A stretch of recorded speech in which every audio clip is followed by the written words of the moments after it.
자, 오늘 우리 웨스트민스터 신앙고백서 오늘 25주 25번째 시간인데 우리가 지금 이 웨스트민스터 신앙고백서의 3장 쉽게 말하면 예정론이라고도 부르는 하나님의 영원하신 그 결정에 관하여 라고 하는 부분을 우리가 쭉 읽고 있습니다. 오늘 그 6번째 항목의 마지막 문장하고 그리고 또 이제 7번째 항목까지 오늘 볼 수 있으면 최대한도로 보고 이제 그리고 난 다음에 다음번에 8항 8번째 항까지 끝나면 그러면 이 예정에 대한 교리가 끝나게 됩니다. 그리고 난 다음에 이제 제4장으로 이제 우리가 넘어가게 될 겁니다.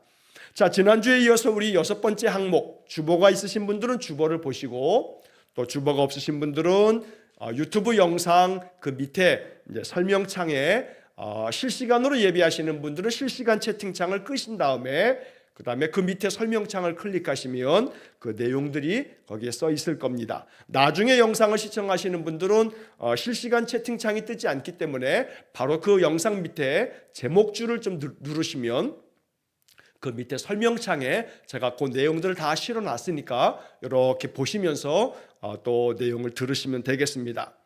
자, 6번째 항목의 이제 마지막 문장에 이런 문장이 써 있습니다. 지난주에 이어서 선택함을 받은 자 외에는 그리스도에 의하여 효과적으로 부르심을 받거나 칭의를 얻거나 하나님의 자녀로 입양되거나 성화되고 구원되는 자는 아무도 없다. 자, 이게 이제 6번째 항목의 이제 마지막 내용이 됩니다. 자, 하나하나를 조금 구분지어서 보면 내용이 이해하기 쉽습니다. 자, 선택받은 자 외에는, 그러니까 선택받은 자만이 하나님의 자녀 되어지며 또 하나님께로부터 하나님의 자녀로 입양될 뿐만 아니라 하나님께서 원하시는 대로 우리가 거룩해지는 성화가 되어지고 그리고 구원받는 자가 된다. 즉 선택함을 받는 자, 선택함을 받은 자, 이 사람 외에는 결코 이러한 것들을 누릴 자가 아무도 없다라고 아주 단정지어서 말합니다. 자, 여기서 이제 우리는 다시 한번 선택함을 받은 자라고 하는 이 표현 앞에서 이 선택함을 받았다라고 하는 것을 어떻게 아는가? 그러니까 우리한테 가장 큰 궁금함은 뭐냐면, 질문은 뭐냐면, 내가 과연 선택함을 받았느냐? 아니면 내가 혹시 버림받도록 정해진 것은 아니냐라고 하는 그런 의심 같은 의구심이 들거나 그런 의심이 들 수가 있습니다. 그러니까 이제 간혹 가다가 당신이 오늘 밤에 세상을 떠난다 할지라도 천국 갈 확신이 있습니까? 라고 하는 그런 질문을 받으면 그러면 머뭇머뭇거리면서 내가 정말로 천국 갈 수 있을까? 라고 하는 그런 질문 앞에 주저주저 하는 그런 마음이 들 때가 있습니다. 어느 때에는 마음이 충만해져서 당연하죠. 내가 지금 당장이라도 하나님 내 생명 부르시면 나는 천국 갑니다. 이렇게 확신에 가득 찰 때도 있지만 또 어떤 때는 믿음이 언제나 한결같은 것이 아니니까 어떨 때는 그 믿음이 너무나 낙담이 되고 믿음이 연약해지고 그러면 내가 천국 갈 수 없을 것 같은데 하는 그런 마음의 불안한 마음이나 혹은 의심하는 마음, 그러지 못할 것 같은 자신이 없는 마음, 이런 마음에 사로잡힐 때도 있습니다. 자, 그랬을 때 우리가 꼭 분명하게 알아야 할 것은 선택함을 받은 자, 이것이 뭐냐? 어떤 것이 선택함을 받은 자냐? 선택함을 받았다라고 하는 것은, 여러분, 어떤 선택함을 받는다라고 하는 것은 결정적인 주도권이 누구에게 있냐면 선택하는 자에게 있는 겁니다. 선택하는 자의 마음이라 이 말이죠. 그러니까 선택함을 받은 자라고 하는 것은 선택함을 받은 자에게는 어떠한 선택에 있어서의 결정권이 선택함을 받은 자에게 있는 게 아닌 거예요. 선택하는 자에게 결정권이 있는 거죠. 그러니까 선택함을 받은 자라고 하는 말을 할 때 내가 선택함을 받았는가 받지 않았는가라고 하는 것은 나에 의해서 결정되는 게 아니다 라고 하는 걸 먼저 알아야 돼요. 이 말은 뭔 말이냐면 내가 무언가를 열심히 하면 좋은 거예요. 그게 나쁜 게 아니죠. 내가 정말로 충성된 마음으로 뭔가를 열심히 했어요. 그게 아주 참 아름답고 귀한 일이에요. 그러나 내가 이렇게 열심히 했는데 아니, 나를 선택 안 해? 내가 이렇게 충성됐는데 내가 천국에 못 가?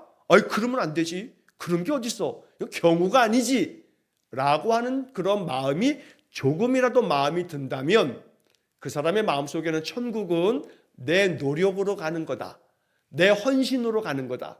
내가 충성됐기 때문에 그 충성된 것에 대한 보상으로 천국 티켓을 내가 얻는 거다. 라고 하는 생각이 마음에 깔려 있는 거죠. 내가 이만큼 애썼으니까, 내가 이만큼 교회를 위해서, 성도를 위해서, 주님을 위해서 내가 이렇게 온갖 헌신을 다했으니까 그런데 내가 천국 못 간다고? 그럼 누가 가는 거야? 도대체 내가 이만큼 했었는데 내가 천국 안 간다면 도대체 누가 천국 갈 사람이 어디 있어? 라고 하는 그런 마음이 든다면 이 사람이 열심히 충성하고 헌신한 것은 아름다운 일이지만 천국이 자기에 의해서 결정된다. 다시 말하면 천국을 가느냐 못 가느냐라고 하는 결정권이 나에게 있다 라고 하는 마음이 깔려 있는 거죠. 내가 이만큼 애썼으니까, 내가 이만큼 충성했으니까, 내가 이만큼 희생했으니까, 내가 이만큼 열심을 냈으니까 그거에 따르는 보상으로, 그거에 따르는 대가로 난 당연히 천국 가야 돼. 내가 천국 안 가면 도대체 어떤 놈이 천국 가는 거야? 말도 안 되지. 라고 하는 마음이라면 그런 마음 속에는 천국에 대한 결정권이 나에게 있다 라고 하는 게 깔려 있다는 겁니다. 그래서 안 된다는 거예요. 천국은 인간이 결정권을 가지고 들어가냐 마냐를 결정하는 게 아니라 하나님의 결정에 의합니다 라고 하는 것이 중요한 겁니다. 예정의 교리는 인간에게 결정권이 있는 게 아니라 하나님께 결정권이 있다라고 하는 거죠. 다시 더 쉽게 얘기하자면 제가 전에도 말씀드렸습니다만 예수님께서 십자가에 돌아가실 때 양편의 강도들이 있습니다. 살인 강도, 이만전만 흉악범이 아닙니다. 로마의 형벌에 의하면 그 당시에 십자가 형벌은 아주 극악무도한 자에게 내려지는 그런 결정입니다. 판결입니다. 그러니까 예수님은 물론 정치범으로 이 유대인들이 아주 빌라도를 압박해가지고 예수를 십자가에 못 박으라 했기 때문에 빌라도가 그저 어쩔 수 없이 난리가 날 것 같으니까 예수님을 십자가에 못 박도록 내놨지만 양편에 있는 강도들은 아주 극악무도한 놈들입니다. 성경에는 자세히 나와 있지 않지만 강도도 그냥 강도가 아니에요. 아주 그냥 강력한 강도예요. 사람도 죽였을 거예요 아마 몇은. 자, 그런데 그 아주 살인 강도 그 중에 한 사람에게 예수님은 네가 오늘 나와 함께 낙원에 있으리라 라고 말씀하신단 말이에요. 여러분, 성경에서 예수님께서 이 땅에 오셔서 사역을 하실 때 직접 대고 너 오늘 나와 함께 천국에 들어갈 거야, 너 오늘 나와 함께 낙원에 있을 거야 라고 하는 이야기를 직접 아주 명시적으로 명백하게 예수님께로부터 직접 들은 사람이 누구 있어요? 성경에 신약 성경 마태, 마가, 누가, 요한복음에 예수님이 이 땅에 오셔서 죽으실 때까지 예수님 사역하시는 내내 예수님께로부터 직접 네가 오늘 나와 함께 낙원에 있으리라 라는 이야기를 들은 사람은요, 예수님 옆에서 죽었던 그 살인 강도 한 사람밖에 없어요.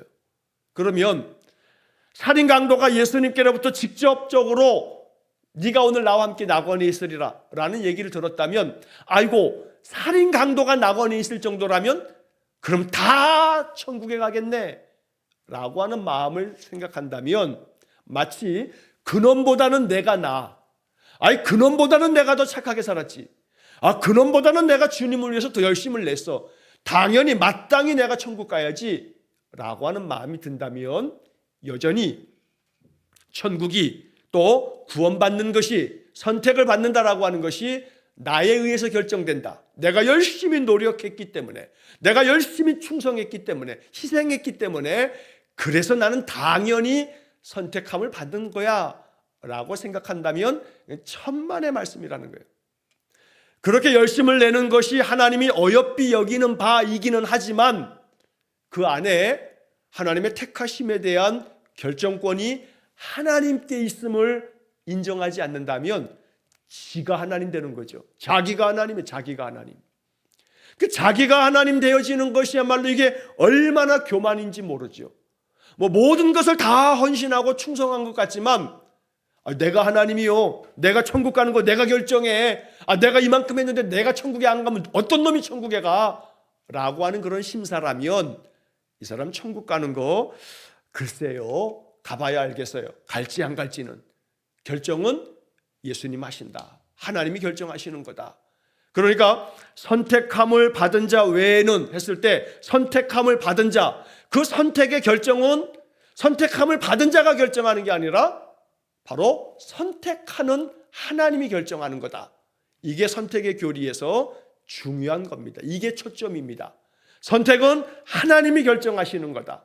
우리는 선택하여 주시기를 비는 마음으로 겸손하게 내가 선택함을 받기를 원합니다 하는 마음에서 하나님이 내게 가르쳐 주신 그 선택함을 받기 위해서 우리가 가야 할 길, 즉 요한복음 1장 12절에서 말씀하는 것처럼 영접하는 자, 곧 그 이름을 믿는 자들에게는 하나님의 자녀가 되는 권세를 주셨다라고 하는 말씀을 받아들이면서 언제나 내가 하나님의 은혜로 선택함을 받았다. 나는 죽어 마땅한 인생인데, 나는 아무 공로가 없는데, 나의 노력도 아무것도 아닌데, 그런데 하나님이 나에게 자비를 베풀어 주셔서 나를 선택하여 주셨다.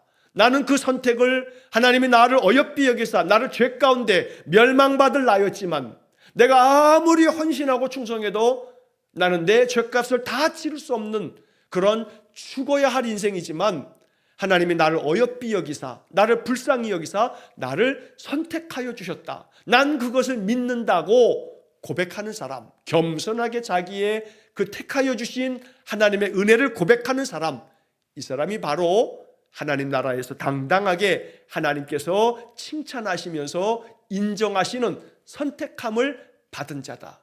이렇게 선택함을 받은 자 외에는 그리스도에 의하여 효과적으로 부르심을 받는 자가 없다는 겁니다. 자, 여기서 효과적으로 부르심을 받거나 라는 표현이 나옵니다. 이게 번역투로 되어져 있어서 좀 그렇습니다만 이렇게 이해하시면 되겠어요. 그리스도에 의하여 부르심을 받았는데 그 부르심을 받은 자에게 그 부르심에 효과가 있다는 거예요. 효과가.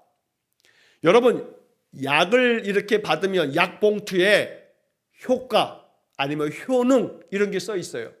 그래서 뭐 병원에서 약을 처방해 주면 그 약을 처방받으면 병원 약국에 가서 약을 처방전에 따라서 약을 딱 받으면 그 약 봉투에 그 약이 어떤 거고 그 약의 용량이 어느 정도고 이거 어떻게 먹어야 되고 그다음에 그 약에 대한 효과가 써요. 효과가.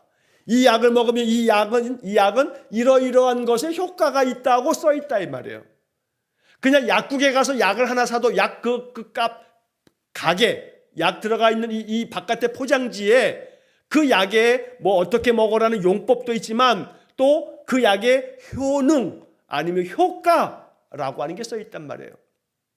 자, 이처럼 이 하나님의 부르심 그리스도에 의하여 우리가 부르심을 받는데 그 부르심에도 부르심으로 말미암아 우리가 얻게 되어지는 효과가 있다는 거예요. 효과가.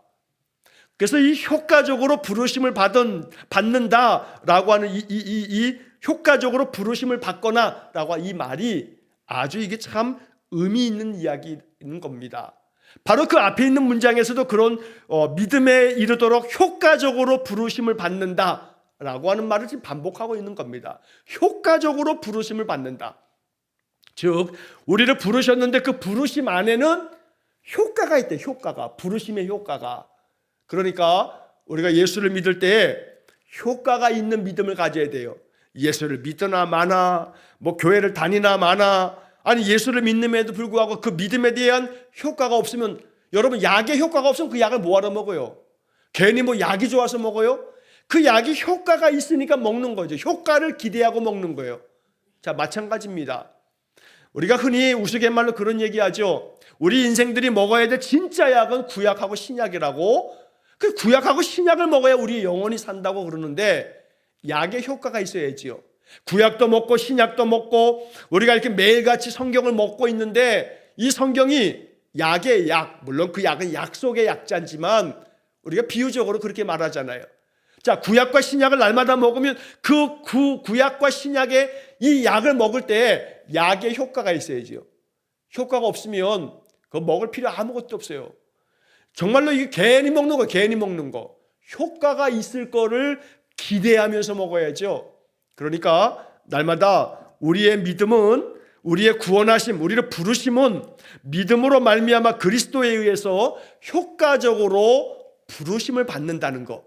이것은 우리를 부르실 때, 하나님 우리를 부르시는 거는 야 아무개야 이리 와라, 시몬 베드로야, 야 시몬아 너 이리 와라, 나를 따르라, 그냥 부르심이 아니라 내가 너희를 사람을 낚는 어부가 되게 하겠다. 이게 효과예요. 이게 효과.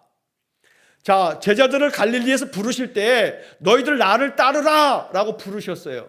그러면 너 나 따라와 라고 하는 부르심에는, 부르실 때 왜 부르셔요? 그 부르심에는 부르심을 통해서 하나님이 주시는 효과가 있단 말이에요. 효과가. 그 효과가 다름 아닌 사람을 낚는 어부가 될 거야 네가 라고 하는 그런 효과가 있는 겁니다. 자, 그래서 여기서 다시 한번 선택함을 받은 자 외에는 그리스도에 의해서 효과적으로 부르심을 받는 게 아무도 없다 그런 말이에요. 그러니까 선택함을 받은 자만이, 우리가 선택함을 받았어요. 내가 예수 그리스도의 그 보혈로 죄사함을 얻고 하나님의 자녀 되어진 말씀을, 약속을 믿어요. 이 약속을 믿기 때문에 내가 선택받은 거예요. 약속에 근거가 있는 거예요. 약속되어져 있기 때문에 내가 믿는 거죠. 자, 그래서 나는 선택함을 받았어요. 왜요? 약속이 되어 있기 때문에, 약속을 내가 믿기 때문에, 나에게 준 약속이기 때문에. 그런데 이렇게 선택을 받은 사람들은 그 부르심에 효과가 있다, 효능이 있다. 그래서 오늘 이 이야기를 읽으면서 여러분 마음속에 하나님이 우리를 부르실 때는 그 부르심으로 말미암는 효과가 있는 거구나. 어떤 효과가 있냐 이 말이에요. 어떤 효과가 있느냐. 자, 쉽게 말하면 이런 거예요. 예수 믿고 무슨 효과를 봤어요? 예수 믿었는데 예수 믿고 난 다음에 효과가 뭐냐 이 말이죠. 예수 참 잘 믿었어. 내가 예수 안 믿었으면 어떻게 할 뻔했어? 내가 예수 믿으니까 이런 효과가 있네 라고 하는 거.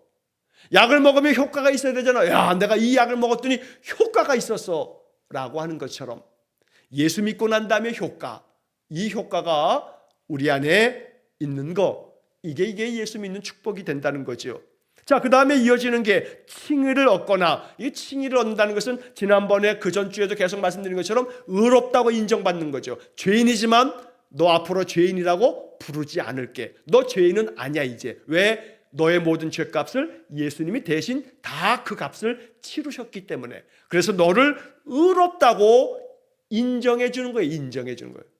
의로운 게 아니라 의롭다고 칭해 주는 거라 이 말이에요. 인정해 주시는 거예요. 그래서 칭의라고 부르는 겁니다. 그리고 하나님의 자녀로 입양이 되어지는 거죠. 지난번에도 쭉 말씀을 드렸습니다. 자, 이렇게 하나님의 자녀로 입양되고 또 성화되고 구원받는 자가 되는 건데, 하나님의 그 택하심을 받은 자가 이러한 것들을 얻는 것이지, 택함받지 않은 자들에게는 이러한 것들을 얻는 자가 아무도 없다.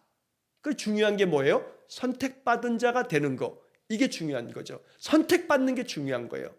그런 점에서 이제 우리들은 마음의 결론적으로 내가 그리스도 안에서 선택함을 받았다라고 하는 확신이 여러분들 마음속에 있기를 간절히 축원합니다.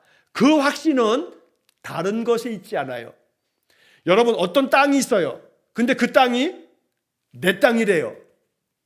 내 땅이라고 부모님이 나한테 얘기해 줬어요. 어디 데려가도 야, 이 땅은 네 땅이야 이제. 이 땅은 네 땅이야. 내가 너한테 주는 거야. 네 땅이야 라고 했어요. 자, 그러면 그 땅은 내 땅이에요. 근데 이거 아니 부모가 이걸 내 땅이라고 했는데 이게 진짜 내 땅인지 아닌지 이거 긴가민가해요. 이거 이거 모르겠어요 라고 할 때 확실한 증명은 뭐냐 하면 등기부 띄워보면 돼. 등기부 띄워보면. 자, 이 땅이 네 땅이다 그러면 토지대장을 띄워보면 돼요. 토지대장을 띄워보면 그 땅에 대한 소유권을 아버지가 나에게 다 물려줘가지고 등기가 내 이름으로 다 돼 있어. 그래서 딱 토지대장을 띄웠더니 여기에 소유자가 내 이름이 딱 써 있어. 그 땅은 누가 뭐래도 내 땅인 거예요. 내 땅인 거예요. 내 거예요. 자, 마찬가지로 내가 하나님께로부터 선택받은 자냐라고 하는 증명서가 있어. 증명서가 다른 게 있는 게 아니라 성경 약속. 이 약속의 책이 이게 등기부와 같은 거라 이 말이에요. 이 성경의 약속을 우리가 마음속에 여기 성경에 내 이름이 여기에 써 있지는 않으나 중요한 사실 하나는 믿는 자들에게 주 예수를 믿으라 그리하면 너와 내 집이 구원을 받으리라고 성경에 기록이 되어지는 거예요. 내가 믿는다. 뭘 믿어요? 우리 주 예수 그리스도께서 하나님의 아들이시며 그 예수님이 이 땅에 오셔서 나의 죄짐을 지고 십자가에 죽으심을 내가 믿는다. 그렇게 믿는 자들은 하나님의 자녀라고 써 있는 거. 그러니까 우리가 하나님께로부터 선택함을 받았다는 것은 내가 어떠한 행위를 했기 때문에, 내가 어떤 노력을 했기 때문에, 나의 어떤 충성과 헌신과 어떤 봉사에 대한 대가가 아니고, 이런 것들은 하나님 어여삐 여기시는 것이나 선택함을 받느냐 안 받느냐는 것의 결정은 하나님이 결정하시는데, 그 결정에 오직 한 가지의 단서 조항은 성경. 정말로 이 성경의 말씀대로 믿느냐? 그래서 믿음으로 말미암아 구원에 이른다고 성경은 계속 말씀하고 있는 겁니다. 그러므로 언제나 선택받은 자의 확신을 가져야 되겠고, 그 선택받은 자에게는 그 부르심에 합당한 효과가 있다는 것을 오늘 마음속에 깊이 기억하면서 우리의 신앙 속에 우리가 예수를 믿으면서 부르심을 받은 것에 대한 많은 효과가 나타날 수 있기를 간절히 축원합니다. 효과를 기대하면서 약을 먹어야 돼요. 에이고 이건 먹어도 그만일 거야. 먹는다고 뭐 효과가 있겠어? 이러한 마음으로 약을 먹으면 효과가 없어요. 마음속에 예수를 믿으면서도 내가 예수를 믿으며 내가 기도하며 내가 말씀 붙잡고 살아가니 내가 하나님의 자녀의 그 권리를 나는 누릴 수 있어. 하나님 나에게 놀라운 은혜를 부어주시며 여러 가지 많은 고난이 있다 할지라도 이 고난조차도 하나님 나에게 깊은 뜻이 있어서 나를 단련하시고 이걸 통해서 하나님께로 더 깊이 나아가는 영적인 은혜가 있어. 난 그걸 믿어 라고 하는 믿음으로 나아갈 때 거기에 놀라운 선택받은 자의 그 부르심의 효과가 나타나게 될 거다라는 겁니다. 이런 효과가 나타나는 것의 첫째가 내 입에서 감사가 넘쳐나면요, 그게 효과가 나타나는 거예요. 여러분, 약을 먹었는데 열이 막 펄펄 올라요. 39도 40도 막 올라가요. 그 약을 딱 봤더니 이 약을 먹으면 열이 내린대. 그럼 그 약을 먹으면 뭘 기대해요? 열이 내리는 것을 기대하는 거죠. 자, 먹었더니 한 20-30분 지나니까 열이 진짜로 내려. 체온을 쟀더니 열이 내렸어요. 그럼 그 약은 효과가 있는 거죠. 우리가 예수 그리스도로 말미암아 부르심을 받았을 때 그 부르심을 받았다는 것에 대한 효과가 나타나야 되잖아요. 그 효과에 아주 직방으로 나타나는 게 뭐냐면 나의 삶에 언제나 그 입에서 늘 아름다운 영적 습관, 감사합니다. 늘 감사가 늘 그치지 않고 나아가는 사람에게는 이미 그 사람의 영혼은 하나님 나라가 세워져 있는 거예요. 하나님 나라가 굳건하게 세워져 있지 않으면요, 감사가 나오지 않아요. 언제나 우리 안에 진심 어린 마음에 그 하나님의 은혜의 효과는 감사함이 있고 평안함이 있어요. 하나님을 믿기 때문에. 괴로움이 많아도 이거 하나님께 다 맡겨버리면 하나님 어떻게 하시겠지? 하는 마음속에 내 마음은 잔잔하게 평온함을 유지할 수 있다는 거죠. 마음이 막 그냥 들끓지를 않아요. 그저 뭐 하나만 있으면 막 끌어올라. 그냥 마음속에서 막 난리가 나. 막 마음이 전쟁이야. 내 마음터에 막 온갖 전쟁이 벌어져. 난리도 이만저만 난리가 아니야. 마음이 막 들끓어. 이 사람에게는 하나님의 자녀로 선택받은 자의 그 택함받은 자의 부르심을 받은 자의 효과가 들쭉날쭉하는 거죠. 여기에 안정적인 그러한 효과가 나타나야 돼요. 늘 하나님의 약속의 말씀을 받으면 내 마음의 효과가 안정적으로 나타나서 기분도 안정적이어야 돼요. 어떨 땐 기분이 막 좋았다가 어떨 때는 기분이 막 그냥 뭐 땅속 깊은 데로 막 꺼져 들어가고 그냥 기분도 왔다 갔다 하는 거 그거 별로 썩 좋지 않아요. 하나님의 은혜가 내 안에 효과가 안정적으로 유지되면서 마음도 감정도 기분도 의지도 항상성 안정된 것이 항상 유지되어지는 그러한 마음이 바로 이 우리 예수 믿는 사람들에게 나타나야 할 효과다 이 말이죠. 이러한 효과가 아주 충만한 선택받은 자의 축복을 누리며 살아가시기를 주의 이름으로 간절히 축원합니다. 자, 이 관련된 성경 구절들은 나중에 우리가 이 말씀들은 계속 볼 것이기 때문에 제가 여기서는 이걸 지나가고, 왜냐하면 이 구절들을 앞에서도 보았습니다만 뒤에서도 이게 계속 나오는 중요한 구절들이기 때문에 제가 다음에 또 이어서 또 보도록 하겠습니다. 자, 제7항을 보겠습니다. 자, 제7항도 몇 개 문장으로 되어져 있는데, 자, 첫 번째 문장을 보시면, 자, 첫 번째 문장이 좀 길게 돼 있어요. 하나님은 모든 피조물에 대한 자신의 주권적 권능의 영광을 위하여 자신의 뜻에 측량할 수 없는 계획에 따라 기뻐하시는 대로 자비를 베푸시기도 하시고 베풀지 않기도 하신다. 자, 문장이 되게 긴데, 자, 이거 그냥 맨 뒤에를 보세요. 맨 뒤에. 이 문장의 맨 뒤에. 자, 자비를 베풀기도 하시고 베풀지 않기도 하신다. 그러니까 자비를 베푸는 거, 쉽게 말하면 사랑하시기도 하고 사랑을 안 하기도 하시고, 이 모든 것들을 결정하는 게 누구라고요? 하나님이라고요. 내가 이 사람에게 떡을 줄까 떡을 안 줄까? 그 누구 마음이에요? 주는 사람 마음이지요. 내가 이 사람에게 선물을 줄까 안 줄까? 라고 하는 것도 결정은 내가 하는 거예요. 자비를 베푸는 것과 자비를 베풀지 않는 것을 누가 결정한다고요? 하나님이 결정한다고요. 그러니까 이 3장에 우리가 지금 7항을 보고 있습니다만, 앞에서 1항부터 지금 7항까지, 다음 주에 하게 될 8항까지 계속 이어지는 것에 전체적인 3장의 제목이 뭐예요? 하나님의 영원하신 결정에 관하여. 결정은 누가 한다고요? 하나님이 하신다는 말이에요. 이걸 우리가 신학적으로 어려운 말로 하나님의 주권, 하나님의 주권이라고 말하는 거예요. 자, 그래서 여기 7항의 첫 번째 문장의 마지막에 자비를 베풀기도 하시고 베풀지 않기도 하신다. 이걸 결정하는 것은 하나님이다. 그런 말이에요. 자, 그런데 그 앞에 이제 보충적으로 이런 설명이 나와 있어요. 자, 이 문장의 주어가 딱 앞에 나오죠. 하나님은 맨 끝에, 하나님은 맨 앞에, 하나님은 맨 끝에 자비를 베풀기도 하시고 베풀지 않기도 하신다. 자, 이게 이제 문장의 주어와 서술어예요.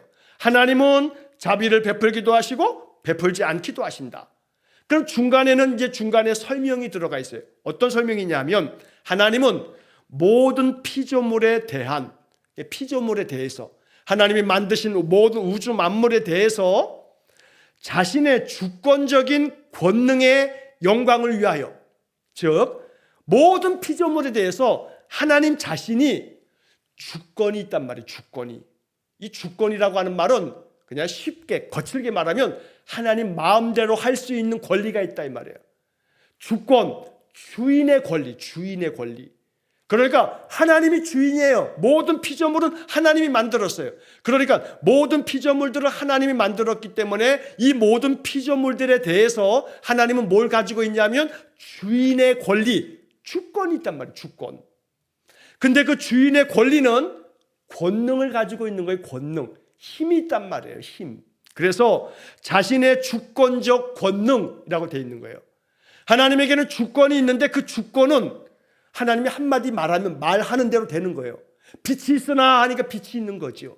이처럼 하나님이 말씀을 하시면 그 말씀대로 하나님의 주권대로 하나님 뜻대로 만들어지고 행해지는 권능, 능력이 있다 이 말이에요. 자, 그래서 모든 피조물에 대한 자신의 주권적인 권능, 자, 이 주권적 권능의 영광을 위하여 이렇게 번역이 되어 있어요. 하나님은 그 주권을 가지고 권능을 행하시는데 이 권능을 행하심으로써 하나님은 모든 피조물에게서 영광을 받는다라고 하는 걸 말하는 거예요. 그러니까 하나님의 그 주권적인 권능의 힘에 의해서 하나님은 모든 피조물로부터 영광을 받으신다라고 하는 거죠. 자, 그리고 자기의 뜻에 측량할 수 없는 계획에 따라, 이거 참 심오한 말이에요. 이거 굉장히 중요한 말이에요. 자기의 뜻에 측량할 수 없는 계획. 하나님의 뜻은 측량할 수가 없어요. 하나님의 그 깊으신 뜻, 하나님이 어떤 일을 하면 그 하나님은 거기에 깊은 뜻을 가지고 우리 인간이 도무지 측량할 수 없는 뜻을 가지고 모든 일을 행하신단 말이에요. 내가 볼 때는 하나님 왜 이렇게 하시나?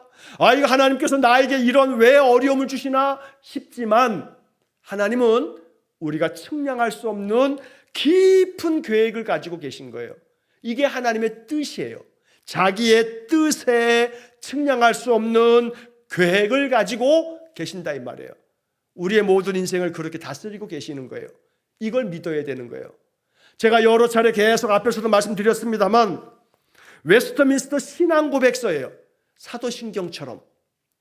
자, 사도신경은 AD 3세기 4세기경쯤에 만들어진 거예요. 300년대를 거치면서 만들어진 거거든요. 그러니까 이 사도신경이 만들어지면서 사도신경은 우리가 지금 개정된 사도신경에서 나는 뭐뭐뭐뭐를 믿습니다. 나는 뭐뭐뭐뭐를 믿습니다. 이 사도신경의 주어는요, 나는 믿습니다. 나는 믿습니다. 나는 믿습니다. 이게 사도신경의 문장 구조란 말이에요. 웨스트민스터 신앙고백서도 마찬가지예요. 나는 이러이러한 이 웨스트민스터 신앙고백서를 믿습니다 라고 하는 거예요.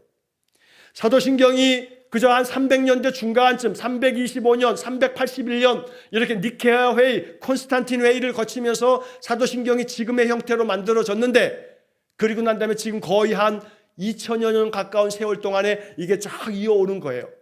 자, 여기 지금 웨스트민스터 신앙고백서는 1600년대에 만들어졌지만 1600년대에 만들어지고 난 다음에 지금 400년이 넘도록 기독교 신앙은 웨스트민스터 신앙고백서를 중요한 성경의 가르침이고 사도신경의 해설판이다 라고 말한단 말이에요.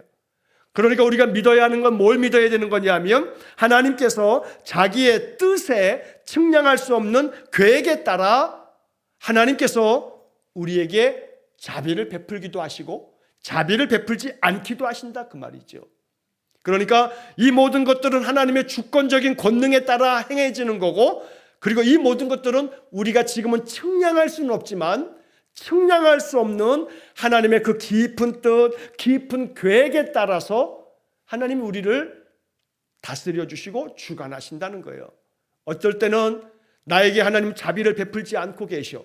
예를 들면 우리가 요즘에 아침마다 욥기를 읽고 있는데 욥의 마음에 그런 거죠. 하나님이 지금 나에게 모든 자비를 다 거두어 가셨어. 모든 자비를 다 하나님께서 빼앗아 가셨어. 이랬을 때 욥기 1장과 2장에서 말하는 것처럼 하나님께 내가 복을 받았은 적 화도 받는 거 아니겠느냐. 나에게 주시는 분도 하나님이시고 거두어 가시는 이도 여호와시다 라고 하는 것처럼 이게 욥기의 핵심이거든요. 욥의 믿음이거든요. 자, 그런 점에서 그런 데에는 하나님의 그 깊으신 뜻이 있어. 내가 측량할 수 없는 계획이 있어 라고 믿는다는 거예요. 그러니까 어떤 상황에서도 이 웨스트 신앙고백서의 제3장 7항 하나님의 그 뜻에 측량할 수 없는 계획에 따라 하나님이 기뻐하시는 대로 자비를 베풀기도 하지만 자비를 베풀지 않기도 하신다. 마치 나의 삶 속에서 고난이 찾아오면 자비를 베풀지 않는 것 같지만 자비를 베풀지 않는 그 시간들은 나를 멸망시키기 위해서가 아니라 내가 측량할 수 없는, 내가 헤아릴 수 없는 하나님의 그 깊으신 계획, 이 계획에 따라 나에게 일정 기간 견디기 어려운 시련과 고난의 풀무불 속에 나를 던져놓고 있지만 이 모든 것 속에는 하나님의 그 깊은 측량할 수 없는 계획에 따라 이루어지는 거다. 이거를 믿는 거, 이게 웨스트 신앙고백서를 믿는 겁니다. 우리에게 이러한 믿음이 있기를 간절히 축원합니다. 여러분, 지금이야 칼 같은 거 다 공장에서 만들어내니까 지금 대장장이가 별로 없잖아요. 대장장이가 별로 없어요. 예전에 제가 이제 불광동에 있을 때 그 불광동 앞에 대조동이 있는데 그 대조동 골목으로 쭉 들어가다 보면 거기에 대장장이 있어요. 대장장이.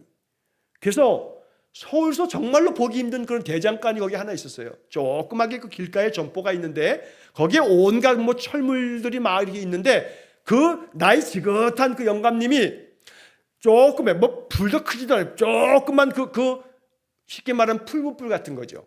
거기에 뭉툭한 쇳덩어리 하나를 갖다 푹 집어넣었다가 한참 있다가 그게 새빨개지면 꺼내가지고 막 얘를 두들겨대요. 그래가지고 그 어른이 그걸 가지고 호미를 이렇게 하나씩 만들어요. 호미를 만들어요. 옆에 보면 이렇게 부엌칼, 말 그대로 부엌칼, 아주 커다란 부엌칼, 이걸 만드는데 그것도 역시 마찬가지. 그렇게 만든 다음에 그 뒤에 이제 꼬다리가 있어가지고 꼬다리를 그 나무 뭉태기에다가 또 콱콱 박잖아요. 그래가지고 이제 손잡이를 딱 그냥 붙이는 이런 것들을 하신단 말이에요. 자, 그런데 거기에 이제 풀무불 속에 이 쇳덩어리를 딱 집어넣어가지고 시뻘개지면 꺼내가지고 막 두들겨가지고 모양을 만들죠. 모양을 만들고 난 다음에 얘 어떻게 해요? 찬물에 또 확 집어넣어요.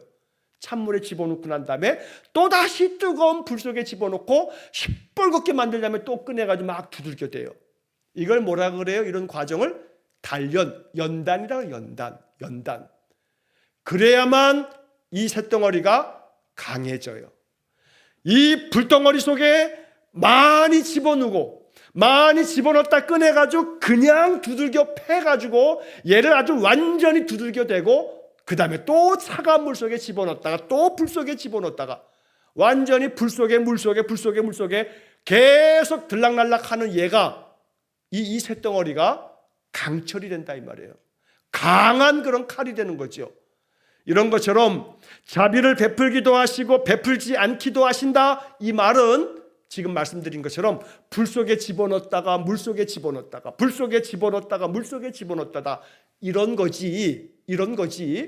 하나님께서 자비를 베풀지 않는다라고 하는 것은 이건 너를 아주 멸망시켜 버릴 거야. 넌 그냥 이 새끼야, 넌 지옥 가라. 이렇게 하시는 게 아니란 말이에요. 그렇기 때문에 하나님의 자비하심은 언제나 열려 있는 거예요. 예정의 교리는 넌 천국 갈 놈이다, 넌 지옥 갈 놈이야, 너 앞만 발버둥 쳐봤자 넌 지옥 가도록 태어날 때부터 정해져 있어. 이거 아니에요. 이거 예정 아니에요. 이렇게 예정론을 이해하면 이건 굉장히 잘못된 이해예요. 모두에게 열려져 있어요. 열려져 있도록 예수님께서 오신 거예요. 하나님이 예정하신 것은 예수 그리스도를 믿는 사람들에게는 모두 하나님의 자녀가 되는 권리를 주도록 예정해 놓으시고 미리 정해 놓았다 이 말이에요. 그러니까 정해 놓은 것을 미리 정해 놨다는 것을 천국 갈 사람, 지옥 갈 사람을 다 미리 그냥 딱 정해 놨다는 게 아니고 예수 그리스도를 통해서 천국 가도록 예수 믿음으로만 하나님 나라 가도록 미리 정해 놨다 이 말이죠. 이게 에베소서 1장에 아주 잘 표현되어 있어요. 에베소서 1장은 예정론을 가르쳐주는 성경이에요. 자, 그래서 오늘 하나님의 그 모든 피조물들에 대한 하나님의 그 계획하심은 그 하나님의 측량할 수 없는 계획에 따라서 선택받을 자, 자비를 베풀 자와 자비를 베푸지 않지만 그를 단련하셔서 하나님 자녀로 삼으실 것이기 때문에 이런 모든 것들이 하나님의 주권에 의해서 주권적인 권능에 따라 펼쳐지는 거다. 나는 이걸 믿습니다. 라고 받아들이는 겁니다. 자, 그 뒤에 한 문장이 나오는데 잠깐만 읽고 다음 주에 조금 더 이어서 하겠습니다. 자, 7장의 마지막 그 문장, 그 다음 문장 보면 그래서 하나님은 선택을 입지 못한 자의 죄를 관가하기도 하시고 그들의 죄로 말미암아 부끄럽게도 하시고 진노에 처하기도 하신다. 이를 통하여 자신의 영광스러운 의를 찬송하고자 하신다. 자, 요건 다음 주에 좀 더 보충해서 좀 한 번 더 설명을 드릴 텐데 여기서 잠깐만 보고 넘어갈 것은 자, 그래서 하나님은 이렇게 주권적인 권능에 의해서 우리가 측량할 수는 없지만 하나님의 그 계획에 따라서 자비를 베풀기도 하고 자비를 베풀지 않기도 하고 그러시는 건데 자, 그래서 그 하나님은 선택을 받지 못한 자들, 그 선택받지 못한 자들의 죄 그들이 선택받지 못한 그 죄가 있어요. 그 죄에 대해서 관가하기도 하신다. 이 관가하신다라고 번역이 돼 있어요. 이 번역이 조금 좀 마음에 들지는 않아요. 자, 여기에 이 얘기 관가라고 하는 것은 원래는 이 말은 큰 관심을 두지 않고 그냥 대강 그냥 지나가면서 보는 게 이게 관가하는 거예요. 자, 그런데 하나님이 선택을 받지 못한 사람들의 그 죄를 관가하기도 하신다. 대충 보신다. 그렇게 돼 있어요. 자, 요걸 좀 쉽게 이해하려면 이런 거예요. 자, 하나님이 선택을 받지 못한 사람들의 죄에 대해서, 그 죄된 것들에 대해서 하나님이 이거 쉽게 바라보신다. 여기에는 뭐 해석의 여지가 있습니다만 여러분 그냥 이렇게 생각하시면 좋겠어요. 선택받지 못한 자는 그 죄로 말미암아 하나님의 자녀 되어지는 자리로 나오지 못하는데, 그런데 이제 그 다음 말에 그들의 죄로 말미암아 부끄럽게도 하시고 진노에 처하기도 하신다. 자, 그가 죄로 말미암아 부끄러움을 당해요. 또 혹은 진노를 당해요. 자, 이렇게 관가한다는 것은 내버려 두신다, 그런 말이에요. 내버려 두신다. 제가 종종 설교 중에 하나님이 경건하지 않는 자에 대해서, 그들의 그 죄 가운데 있는 것들을 그 불의한 자와 경건하지 않은 자에 대해서 내버려 두사, 내버려 두사, 내버려 두사, 내버려 두사라는 말이 3번이나 반복해서 나오는 하나님의 그 심판의 방법, 내버려 두사, 로마서 1장에 나오는 핵심적인 주제거든요. 내버려 두신다 이 말이에요. 그렇기 때문에 하나님이 이렇게 선택을 받지 못한 자들의 죄에 대해서 관가하시기 때문에, 내버려 두시기 때문에 죄 짓는 사람들이 더 잘 되는 거예요. 내버려 두면요, 밭에 잡초가 무성해요. 잡초가 무성해요. 분명히 나는 저 밭을 다 갈아엎고 난 다음에 씨를 뿌렸는데, 내가 뿌린 씨가 자라나지만 내가 뿌리지 않은 잡초도 자라난단 말이에요. 그래서 예수님은 가라지 비유를 예수님 복음서에서 우리에게 들려주는 거예요. 가라지 비유를. 심지 않았는데 왜 저 가라지가 이렇게 많이 무성하게 나옵니까? 이제 그러는 거죠. 그러니까 예수님 뭐라 그래요? 그 비유에서 마귀가 밤에 가라지를 심었나 보다. 그러니까 그러면 저거 다 뽑아버릴까요? 야, 뽑지 마라. 냅둬라. 내버려둬라. 간과해라. 그냥 냅둬라. 가라지 뽑는다 하다가 알곡도 뽑을라. 이게 비유 아니에요? 비유. 그러니까 하나님이 선택을 입은 자들의 죄에 대해서 관가하기도 한다. 내버려 두신다 이 말이에요. 그래서 죄악된 사람들을 내버려 두세요. 지금 죄 짓고 사는 사람들이 더 잘 되게 돼 있어요. 온갖 수단 방법을 가리지 않으니까 더 떵떵거리고 살고, 온갖 편법과 불법을 저질러야 엄청난 부를 누리게 되는 거죠. 여러분 1년에 몇십억씩 버는 사람들이 자기가 수고한 노력의 대가로 몇십억씩 받아요? 그거 아니거든요. 소위 말해서 법관을 하고 나오고 검사를 하고 나오고 부장검사, 부장판사 옷만 벗으면요 전관예우라 그래가지고 그 사람들은 그냥 로펌에서 그냥 1년에 연봉을 몇십억씩 줘요. 몇 마디 조언만 해도 몇십억씩 줘요. 이게 정상적인 이게 시스템이에요? 이게 사회가 이러면 돼요? 세상이 이러면 돼요? 아니죠. 이건 아주 불의한 거죠. 정의롭지 못해요. 자, 그런 세상을 하나님이 관가하신단 말이에요. 내버려 두신다 이 말이에요. 세상에서는 그들이 그래가지고 성공하는 듯 하지만 시편은 뭐라고 하냐면, 그래서 어떻게 하나님 앞에서 저 악한 자들이 이렇게 번성하고 성공하고 다 잘 됩니까? 그랬더니 그것 때문에 시험에 들만한데 나중에 봤더니, 하나님의 그 심판의 날에 봤더니 저들이 한순간에 완전히 멸망하여 저 지옥에 떨어지는 것을 보게 된다 이 말이지요. 인생 길어야 100년이에요. 100년 온갖 불법과 편법과 온갖 부조리한 것들을 다 질러서 몇 대가 먹을 수 있도록 몇십억 몇 조를 갖다가 남겨둔다 한들 그 영원토록 지옥의 불목에 떨어지는 거 전혀 아랑곳 않고, 그런 게 어디서 죽으면 끝나지. 그래 알았어, 네 마음대로 해, 네 마음대로 해 하고 내버려 두사. 이게 하나님의 심판인 거예요. 지금 여기 선택을 입지 못한 자들의 죄에 대해서는 하나님이 관가하신다 이 말이에요. 내버려 두신다고. 내버려 두신다고. 그래서 나중에는 그들이 그 죄로 말미암아 부끄럽게 되고 진노 가운데 처해지도록 내버려 두신다 이 말이죠. 이걸 통해서 자신의 영광스러운 의를 찬송하고자 하신다. 그래서 자신의 영광스러운 정의로우심, 지금은 내버려 두시기 때문에 하나님 어찌 그럽니까? 어떻게 저렇게 악한 자들이 더 번성합니까? 악한 자들이 어떻게 더 출세하고 더 성공합니까? 온갖 우리가 헤아릴 수 없다고, 측량할 수 없다고 우리가 원망하고 막 그럽니다만 마지막에 가면 다 알게 돼 있는 거예요. 하나님은 결국 마지막에 가서 하나님의 그 정의로우심이 영광을 받으실 거라고 지금 이렇게 고백하고 있는 거죠. 그렇기 때문에 하나님이 관가하실 뿐이지, 내버려 두시는 것 뿐이지, 하나님이 악한 자들이 이렇게 출세하고 성공하고 온갖 것들을 다 취하면서 온갖 죄를 짓는 거 하나님이 묵인하시는 게 아니에요. 모르는 척하고 내버려 두시는 게 아니에요. 내버려 두시지만 하나님은 그들이 부끄러움을 당하고 결국은 진노 가운데 완전히 멸망받을 그 자리, 그 시간을 하나님 기다리고 계시는 거예요. 그렇기 때문에 결국 하나님의 그 예정하심은 정의로우시고 하나님의 그 예정하심이 있기 때문에 우리는 소망을 가지고 비록 세상적인 성공과 세상적인 부귀 영화를 누리지는 못해도 정직하게 사는 거예요. 의롭게 사는 거예요.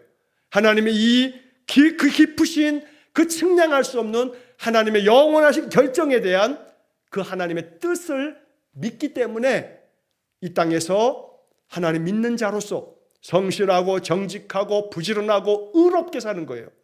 그래서 세상 사람들과는 구별되어지는 삶을 살아가는 것, 이게 바로 예수 믿는 사람이고 이 사람의 삶이 곧 예수 믿는 사람의 효과가 있는 아름다운 증거가 되는 삶이 된다라고 말할 수 있다는 겁니다. 자, 이렇게 해서 7장의 이야기들을 마무리를 짓는데 마지막 부분의 이야기는 다음 주에 다시 한번 복습 차원에서 다시 한번 정리하고 이제 8항, 이 3장의 예정론에 대한 마지막 8항을 다음 주에 이제 마지막 하고 4장 창조론에 대한 부분으로 넘어가도록 하겠습니다. 잠깐 기도하고 마치겠습니다. 자비로우신 아버지 하나님, 하나님의 예정의 교리, 영원하신 결정에 대한 것들을 우리가 묵상하고 이것을 나의 신앙 고백으로 받아들일 때 우리가 측량할 수 없는 하나님의 그 깊으신 계획에 따라 하나님의 그 주권적인 권능을 가지고 우리를 다스리실 때에 선택을 받은 자에게는 하나님의 그 구원의 부르심에 효과가 있다 했으니 이것을 믿습니다. 나를 부르셨고 나를 선택했으니 이 선택받은 부르심을 받은 것에 대한 효과가 나의 삶에 나타나 영광을 하나님께 돌리는 영광스러운 삶이 되어지도록 축복해 주옵소서. 선택을 받은 자는 그 선택의 결정권은 선택하는 하나님에게 있음을 알고 겸손하게 하나님의 그 선택하심에 감사하면서 하나님의 그 은혜에 감사하며 내가 어찌 보답할까? 시편 기자의 그 간절한 기도와 같이 하나님을 섬기며 경외하는 믿음의 사람들의 아름다운 삶의 열매와 삶의 향기가 드러나게 해 주옵소서. 오늘의 웨스트민스터 신앙고백서를 마음 깊은 묵상하면서 우리의 신앙이 더욱더 깊은 신앙이 되어지도록 은혜를 내려 주옵소서. 예수님 이름으로 기도하옵나이다. 아멘. 우리 구주 예수 그리스도의 은혜와 하나님 아버지의 극진하신 사랑과 성령의 교통하심이 하나님의 영원하신 결정하심, 하나님의 그 선택하심의 깊으신 뜻을 믿고 신실하신 하나님의 부르심의 효과를 누리며 살기를 간절히 소망하며 기도하는 머리 숙인 귀한 성도들 위해 영원토록 함께 하시길 축원하옵나이다. 아멘.